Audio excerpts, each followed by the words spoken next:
Hello and welcome back to the show. XLeague's one and only Paul Vale will be back next time with Adam Rosser of BBC 5 Live and Leo Tan from Capcom. Now let's get back to today's show with a hot topic of games classification. The recent Byron report focused strongly on the need for clear ratings on computer games and collaboration between the BBFC and PEGI. But it is not often clear what the process of classification is in the UK, with many of the forum posters on XLeague.tv worried about the future of adult-oriented games or confessing to be underage gamers with easy access to titles rated 18.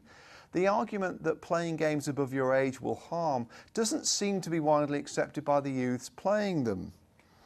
So, Examiner Jim, as an examiner for the BBFC, you obviously can't talk about specific games like Manhunt 2 and Ninja Gaiden, etc. But could you talk us through the process of game classification?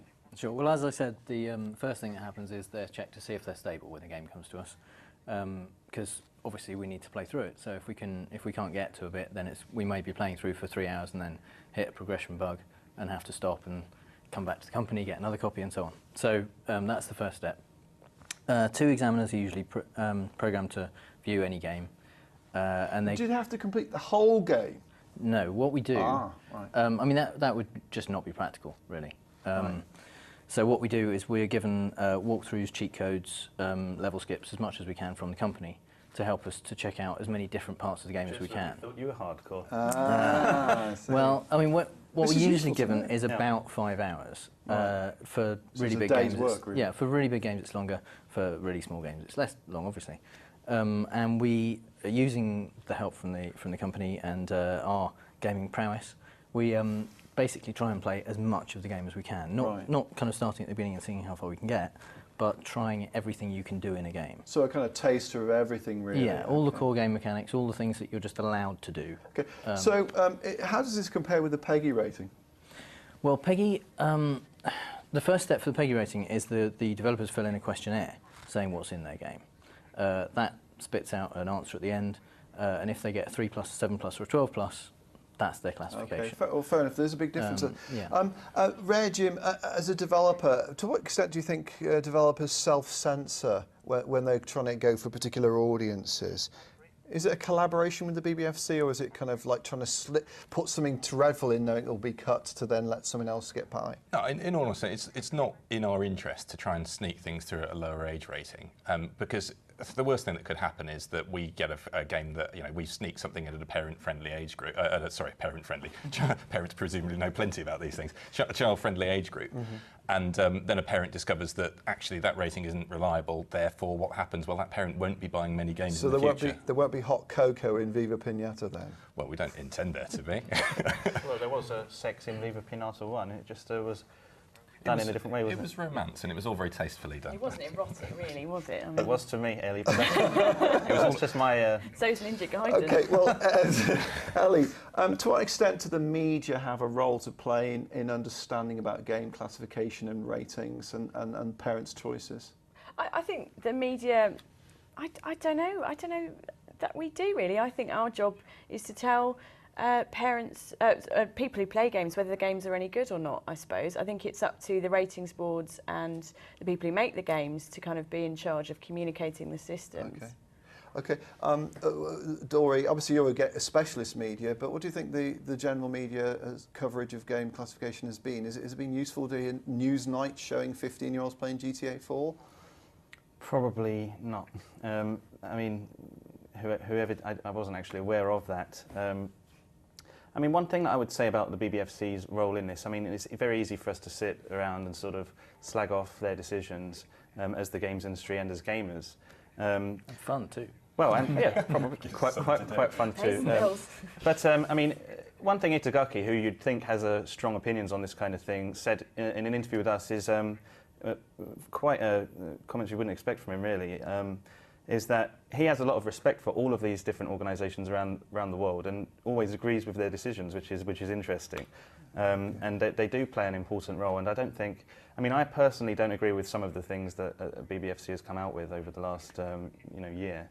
But you can't get everything right all of the time. And I think they're learning as they go along. I think it would be fair to say, learning new things and perhaps trying to be fairer in comparison with how films are judged. I mean, I think there are clear examples of where there's been a sort of unfair treatment of one medium over another.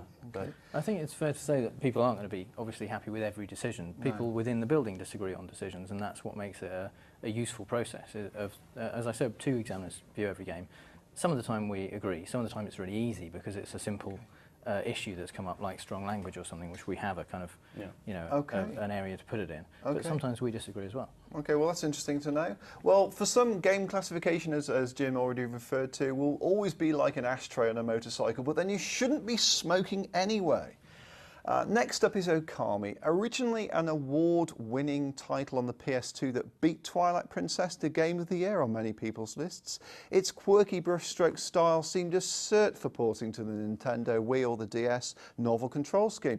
But the demise of Clover Studios, the developer, seemed to damn it forever. This is one of those should never happen moments. But has the wolf god freed the village, or is it howling at the moon?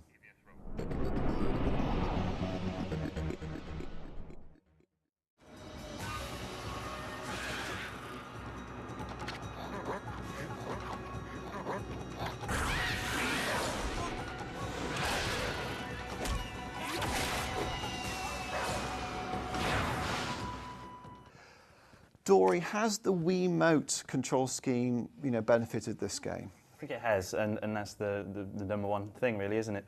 The painting stuff works really well, and that's the main sort of point of it.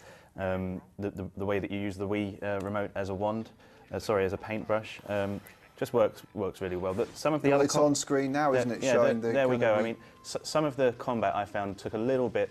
Well, it didn't work as well as the painting stuff, but.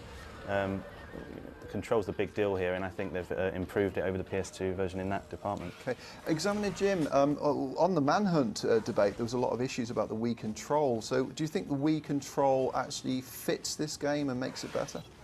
I think it does. Yeah, I never actually played the PS2 version, but it seems to be fairly intuitive what you have to do. I did find a little bit of difficulty with the power slash, getting it quite straight enough to be accepted by the game, and had to retry things quite a few times. The good thing though is, of course, you press the B button and you just pause the whole action so you can try again and try again. Absolutely. Ellie, Eurogamer gave this a 10 out of 10. What do they know? Idiots. Yeah, but you rule them with a rod of iron. What's your assessment of the game?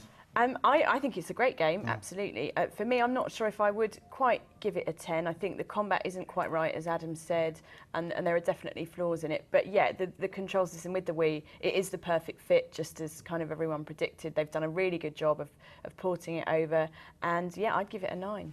Okay, it's rare, Jim. It's clear that there's a very strong Japanese art style to this game, but is this an example of game as art?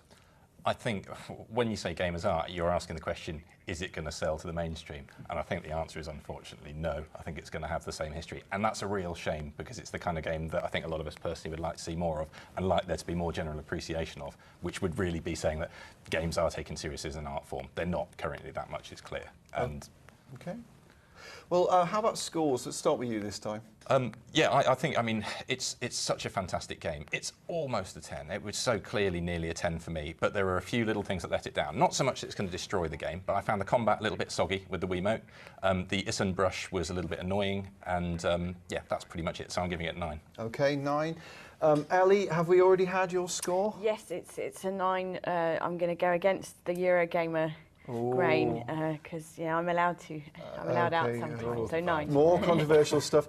Examiner Jim, what's your view? Well, once you get into it, it is a great game, but it took forever to get going. The opening story, and it takes like half an hour to get through. You can and skip it, constantly. so... You can, but then you miss what the game is about. Okay, I didn't want to miss what the game's about, so it takes forever clicking the A button to get through. And your score? Because of that, and your score? It's so boring to get through.